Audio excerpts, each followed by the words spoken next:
আনতাল হাক্ক, তুমি সত্য, ওয়াদাকাল হাক্ক, তোমার ওয়াদা সত্য, অলেকাওকা হাক্কুন, তোমার সাক্ষাৎ সত্য, অকাউলকা হাক্কুন, তোমার কথা সত্য, অল জান্নাত হাক্কুন, জান্নাত সত্য, অন্নার হাক্কুন, জাহান্নাম সত্য, অন্নাবিউনা হাক্কুন, নবীগণ সত্য, ও মোহাম্মদুন হাক্কুন, মোহাম্মদ সত্য, অসাত হাক্কুন, কেয়ামাত সত্য। আল্লাহুম্মা লাকা আসলামত, হে আল্লাহ আমি তোমাকে মেনে নিয়েছি, অবে কামান্ত, আমি তোমার উপরে ঈমান এনেছি, ওয়ালাইকা তাওয়াক্কালতু, তোমার উপরে আমি ভরসা করেছি, ওয়াইলাইকা আনাবতু, আমি তোমার দিকে ফিরে গেছি, অবেকা খাসামত, আমার তর্ক বিতর্ক সব কিছু তোমার কাছে পেশ করেছি, ওয়াইলাইকা হাকামতু, তোমাকে আমি বিচারক হিসেবে মেনে নিয়েছি। রব্বিক ফিরলি, হে আল্লাহ তুমি আমাকে ক্ষমা করো, মা কাদ্দাম, তো আমি যা আগে করেছি, অমা আখার, তো আমি যা পরে করেছি, অমা আসরার, তো আমি যা গোপনে করেছি, অমা আলান, তো আমি যা প্রকাশ্যে করেছি, অমান তা আল্লাহ মিন্নি, তুমি আমার ব্যাপারে যা জানো সব ক্ষমা করে দাও। আন্তাল মুকাদ্দেম, তুমি আগে থেকে আছো, অন্তাল মুআক্খির, তুমি চিরদিন থাকবে, লা ইলাহা ইল্লা আনতা, তুমি ছাড়া কোনো মাবুদ নেই, ওয়ালা ইলাহা গায়রুকা, তুমি ছাড়া সত্য কোনো মাবুদ নেই। এই দোয়া পড়তে হবে রাতের সলাতে সানাতে, মুখস্থ আছে তো? এইভাবে মাথা ঝুঁকালে হবে। কত বড় বড় দোয়ার বেশ এ গল্প মুখস্থ আছে, কত বড় বড় পদ্য মুখস্থ আছে। আমরা গাছে ঝোপের ভিতর মৌমাছিদের বাসা, মাঝখানে তার প্রকাণ্ড এক চাক রয়েছে খাসা, সেই পথেতে সকাল বিকাল, সেই পথেতে শিয়াল মশাই সকাল বিকাল আনা গোনা করে, একদিন তাই রাতের শিয়াল মৌচাকে দেয় হানা, যেমনি পড়া মৌমাছি সব বেজা এরকম তেড়ে উঠলো বলে রাত দুপুরে ঘরের ভিতর খেরে, হোলের জ্বালাই ঝালা ফালা প্রাণটা রাখা ভার, কাতর হয়ে বলে শিয়াল ছাড় না রে ভাই ছাড়, পথ ভুলে এসেছিলাম ভাই আমরা গাছের কাছে, তাই না হলে হেথা আসে এমন গাধাও আছে। তো কত মুখস্থ আছে, আর এই দোয়া কেন মুখস্থ নেই? কেন নেই? কেন থাকবে না? আজও আপনার বড় বড় ইংরেজি কবিতা মুখস্থ আছে, ইংরেজি রচনা মুখস্থ আছে, কত কষ্ট করে করেছেন, এর পিছনে কেন নেই একটু বিবেচনা করতে হবে।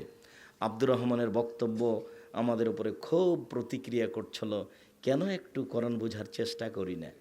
তাহলে কোরআন এরকম গ্রন্থ যেটা আমাদের মাঝে আছে, যেটা এমনিতেই কাপড় দিয়ে ঢাকা আছে, একটু বিবেচনা করেন, অনুরোধ জানাচ্ছি। মরা পর্যন্ত সময়, মরার পরে আর এগুলো নিয়ে কোনো সময় হিসাব নিকাশ করা যাবে না। সম্মানিত দিনী ভাই বোন, আরও কিছু বলতে পারেন, এরপরে আপনি বলবেন আউযু বিল্লাহি মিনাশ শাইতানির রাজিম, মারদুদ বিতাড়িত শয়তান থেকে পরিত্রাণ চাচ্ছি, বিসমিল্লাহির রহমানির রহিম, পরম দাতা দয়ালুর নামে আরম্ভ করছি, আলহামদুলিল্লাহি রব্বিল আলামিন, বিশ্বজগতের প্রতিপালকের প্রশংসা, আর রহমানির রাহিম, তিনি হচ্ছেন পরম দাতা দয়ালু, মালিক ইয়াউমিদ্দিন, তিনি হচ্ছেন বিচার দিনের মালিক, ইয়াকা না'বুদু, একমাত্র তোমার ইবাদত করি, ও ইয়াকা নাস্তাইন, একমাত্র তোমার নিকটে সাহায্য চাই, ইহদিনাস সিরাতাল মুস্তাকিম, তুমি আমাকে সোজা সহজ সরল পথ দেখাও, সিরাতাল্লাযীনা আনআমতা আলাইহিম, ওদের পথ তুমি দেখাও যাদের প্রতি দয়া অনুগ্রহ করেছো, গায়রিল মাগযুবি আলাইহিম ওয়ালাদ-দাল্লিন, ওদের পথ তুমি দেখায় না যারা ভ্রান্ত, যাদের উপর তুমি অসন্তুষ্ট হয়েছো তাদের পথ তুমি দেখায়ও না। আমিন। দীর্ঘ সময় ধরে তোমার দরবারে যে প্রার্থনা করলাম সেই প্রার্থনা তুমি কবুল করো। সম্মানিত দিনী ভাই বোন, দোয়ার জগতে সূরা ফাতিহার চেয়ে দামি দোয়া পৃথিবীতে নেই, যার জন্য ইমাম বুখারী রাহিমাহুল্লাহ অধ্যায় উল্লেখ করেছেন, একাই যা সালাত আদায় করলেও পড়বেন, জামাতে সালাত আদায় করলেও পড়বেন, ইমাম থাকলেও পড়বেন, মুক্তাদি থাকলেও পড়বেন, সরবে কেরাত হলেও পড়বেন, নীরবে কেরাত হলেও পড়বেন, সূরা ফাতিহা পড়তে বাধ্য। ব্যতিক্রম দোয়া, যে দোয়া এমনভাবে শুরু হয়েছে, প্রশংসা প্রিয় সত্তা, প্রশংসা করলে খুব খুশি হয়ে যায়, সমস্ত প্রশংসা তোমার, পরম দাতা দয়ালু তুমি, বিচার দিনের মালিক তুমি, একমাত্র তোমারই ইবাদত করি, একমাত্র তোমার নিকটে সাহায্য চাই। এখনো কিন্তু মূল কথা হয়নি, দেখেছেন? ব্যতিক্রম দোয়া, দেখেন আসল কথাটা এখনো আসেনি। সমস্ত প্রশংসা তোমার, পরম দাতা দয়ালু তুমি, বিচার দিনের মালিক তুমি, একমাত্র তোমারই ইবাদত করি, একমাত্র তোমার কাছে সাহায্য চাই। তুমি আমার একটা কথা শোনো, তুমি আমার একটা কথা শোনো, তুমি আমার একটা কথা শোনো। ইহদিনাস সিরাতাল মুস্তাকিম, তুমি আমাকে সোজা পথ দেখাও। ওরা বলে এই দলে আসো, ওরা বলে এই দলে আসো, ওরা বলে দেওয়ানবাগি করো, ওরা বলে এই দল করো। আমি কোন পথে যাই? তুমি আমাকে সোজা পথ দেখাও। আবুল আলা মওদুদী রাহিমাহুল্লাহ বলেন আমাকে রাজপথ দেখাও, আমি কোন পথে যাই। এতগুলো প্রশংসা করার পরে বলছেন ইহদিনাস সিরাতাল মুস্তাকিম, তুমি আমাকে সোজা পথ দেখাও। আরও তোমাকে বলছি, সোজা পথ বলতে যাদের প্রতি দয়া করেছো, ইব্রাহিমের প্রতি দয়া করেছো, ইয়াকুবের প্রতি দয়া করেছো, ইউসুফের প্রতি দয়া করেছো, সুলাইমানের প্রতি দয়া করেছো, দাউদের প্রতি দয়া করেছো, যাদের তুমি দয়া করেছো, যাদের প্রতি অনুগ্রহ করেছো, তাদের পথ দেখাও। গায়রিল মাগদুবি আলাইহিম ওয়ালাদ-দাল্লিন, ওদের পথ দেখায় না যারা ভ্রান্ত। এই ছেলে, ওই ছেলেটা আপনার পাশ থেকে উঠলো কি করে? খুব খেয়াল করে থাকবেন, ও যেন আরও 5 জনের অসুবিধা করতে না পারে। আমরা শেষের দিকে চলে আসছি, কাছাকাছি। তার মানে সূরা ফাতিহা শেষ হলে আমাদের আলোচনার শেষ। যে আপনার আমি বিরক্তি দেখতে চাই না। দুয়ার জগতে সবচেয়ে দামি দোয়া সূরা ফাতিহা। প্রয়োজনে যখন আপনি দোয়া শুরু করবেন তখন এইটা পড়ি শুরু করবেন, সূরা ফাতিহা। এরপরে পড়বেন কি? ইসমে আজম। ইসমে আজম মুখস্থ নেই? থাকার তো কথা। আল্লাহুম্মা ইন্নী আসআলুকা বিআন্নাকা আনতাল্লাহ লা ইলাহা ইল্লা আনতাল আহাদুস সামাদুল্লাযী লাম ইয়ালিদ ওয়া লাম ইউলাদ ওয়া লাম ইয়াকুল লাহু কুফুয়ান আহাদ। এটা হলো ইসমে আজম। আল্লাহুম্মা ইন্নী আসআলুকা বিআন্নাকা আনতাল্লাহ, আমি তোমার কাছে চাচ্ছি এই জন্য যে তুমি আল্লাহ। তুমি আল্লাহ, এই জন্যই তো আমি তোমার কাছে চাচ্ছি। আল্লাহুম্মা ইন্নী আসআলুকা বিআন্নাকা আনতাল্লাহ, এই জন্য যে তুমি আল্লাহ। লা ইলাহা ইল্লা আনতাল আহাদুস সামাদুল্লাযী, তুমি ছাড়া কোনো মাবুদ নাই, তুমি একক, তুমি নিরপেক্ষ, মুখাপেক্ষীহীন, তুমি কাউকে জন্ম দাওনি, তুমি কারো থেকে জন্ম নেওনি, তোমার সমকক্ষ কেউ নেই। আব্দুল্লাহর একটা বক্তব্য আছে আল্লাহর গুণাবলীর ব্যাপারে, আসমায়ে সিফাতের ব্যাপারে। তো সেদিন আমার একটা বিদ্যার একটা এজাফা বাড়তি, যে আমি এভাবে কোনোদিন বুঝতে পারিনি যে সূরা ইখলাসের এত দাম কেন, আয়াতুল কুরসির এত দাম কেন। মানে আয়াতুল কুরসিতে ভিন্ন ধরনের ক্ষমতা দেখানো হয়েছে আল্লাহর, এই জন্য এত দাম। সূরা ইখলাসের এত দাম কেন? সূরা ইখলাসই একটা ব্যতিক্রম সূরা, যেখানে কোনো বিধান নেই। নামাজের কথা কিন্তু সূরা ইখলাসে নেই, হজের কথা কিন্তু সূরা ইখলাসে নেই, সিয়ামের কথা কিন্তু সূরা ইখলাসে নেই, তাসবিহ তাহলিল জিকির আজকার করা কিন্তু সূরা ইখলাসে নেই, দান করলে নেকি হবে সূরা ইখলাসে নেই। সূরা ইখলাস, কুল, হে নবী আপনি বলুন, কুল হুয়াল্লাহু আহাদ, আল্লাহ একক, আল্লাহু সামাদ, আল্লাহ নিরপেক্ষ, মুখাপেক্ষীহীন, লাম ইয়ালিদ, তিনি কাউকে জন্ম দেননি, ওয়ালাম ইউলাদ, তিনি কারো থেকে জন্ম নেননি, ওয়ালাম ইয়াকুল লাহু কুফুয়ান আহাদ, তার সমকক্ষ কেউ নেই। তার মানে এই দিয়ে আল্লাহর পবিত্রতা বর্ণনা করা হয়েছে। আমি আর আপনি তো বাঙালি মানুষ, পবিত্রতা তো আর বুঝতে পারি না, তাওহীদ আল্লাহর একাত্মতা তো আর বুঝতে পারি না। কবরের কাছে চাচ্ছি, কবরে যে আছে তাকে মনে হয় চাপানামুজের ভাষাতে মায়েরা লেথড়িয়ে দিল, আর আপনি তার কাছে চাচ্ছেন।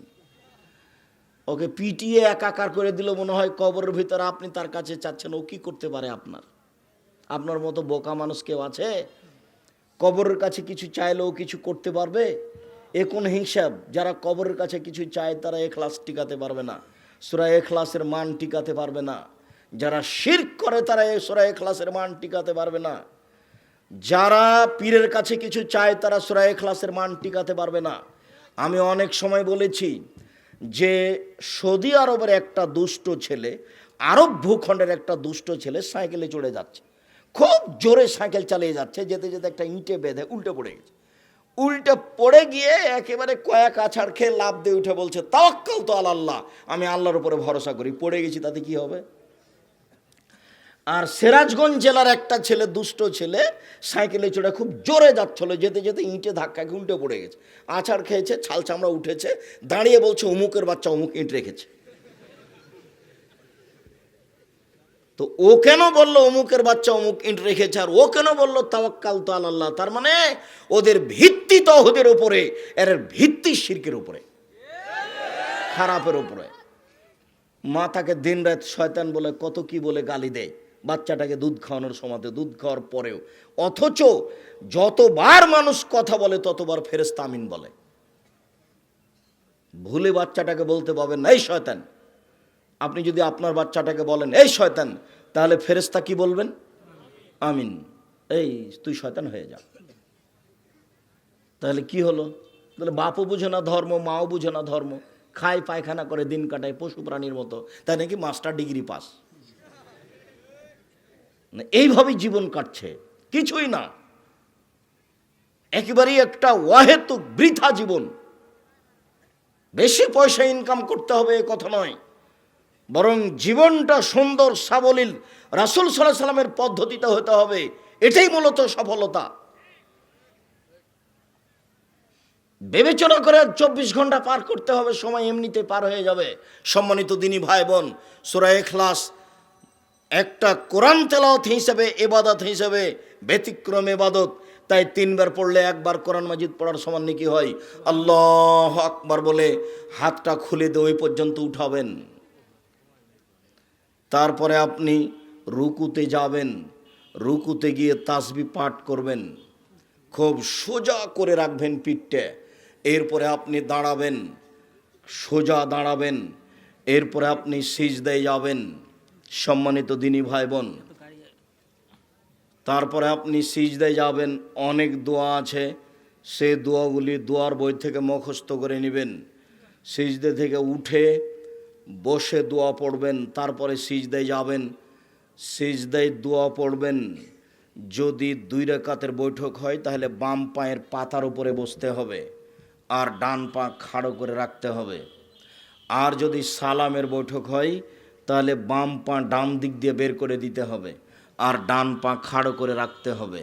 আর বাম হাতের আঙ্গুল এইভাবে জমা রেখে ডান হাতের আঙ্গুলের এই 2টি আঙ্গুল জমা রাখতে হবে। 3য় আঙ্গুলের নখের উপরে বৃদ্ধাঙ্গুলের পেট রাখতে হবে। রাখেন তো দেখি। আগে এই 2টা আঙ্গুল জমা করেন। আরে কনিষ্ঠ আঙ্গুলটা এরকম উঁচা হয়ে আছে কেন?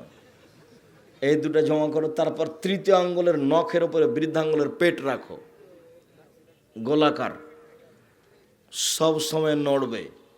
যতবার নড়াবা ততবার শয়তানকে আঘাত করছো। আর ইল্লাল্লাহর সময়তে 1 বার উঠাতে হবে, এর প্রমাণে জাল ভুয়া হাদিসও নেই। এটা এটা এমনিতেই চলছে, ইল্লাল্লাহ এমনিতেই চলছে। এটা ধর্মে অনেক কথা এমনিতেই চলছে, তার মধ্যে এটা একটা। আমরা চাঁপাইনবাবগঞ্জের মানুষ, যখন বরকে দেখতে আসতো জামাই হিসেবে, মেয়ের বিবাহ দিবে, তখন ওই সব বসে আছে খুলিতে গলিতে, তখন ওই জামাইটা মানে ওই ছেলেটা বাড়ি থেকে বের হয়ে এসে সবার হাতে মোসাফা করছে। মোসাফা করতে করতে এক মুরব্বি ধরে এনে বলছে, এই ছেলে কি বললে? তখন ছেলেটা বলছে, একফিরুল্লাহ লানা ওয়ালাকুম, মানে সালাম মুসাফার দোয়া। তো এটা চলছে সমাজে, কিন্তু একফিরুল্লাহ লানা ওয়ালাকুম আছে কিনা দুনিয়াতে তা তো কেউ দেখেনি। তওবা করার জন্য দোয়া পড়তে হবে, আস্তাগফিরুল্লাহ রব্বি মিন কুল্লি জামবি ওয়া আতুবু ইলাইহি। তো এই দোয়া আছে কিনা তো কেউ তো কোনোদিন দেখেনি। মাটি দেওয়ার সময়তে বলতে হবে, মিনহা খালাকনাকুম ওয়া ফিহা নুঈদুকুম মিনহা নুখরিজুকুম তারাতান উখরা। এটা কোরআন মাজিদের আয়াত বটে, কিন্তু মাটি দেওয়ার সময়তে বলতে হবে। এইটা চলবে কি না তো কেউ তো কোনোদিন দেখেনি, এমনিতেই চলছে। তার নাম ধর্ম, এমনিতেই চলে। যেভাবে আগে থেকে চলছিল সেভাবে চলছে, জি না তা নয়। বর্তমানে বই পুস্তক যেগুলো বের হয় সেগুলো একটু দেখতে হবে। আমরা তো খুব প্রাণপণে চেষ্টা করে যাচ্ছি আপনাদের জন্য। এখন আপনি যদি 20টা টাকা দিয়ে মূল্যায়ন না করেন তাহলে তো আমি কিছু করতে পারি না।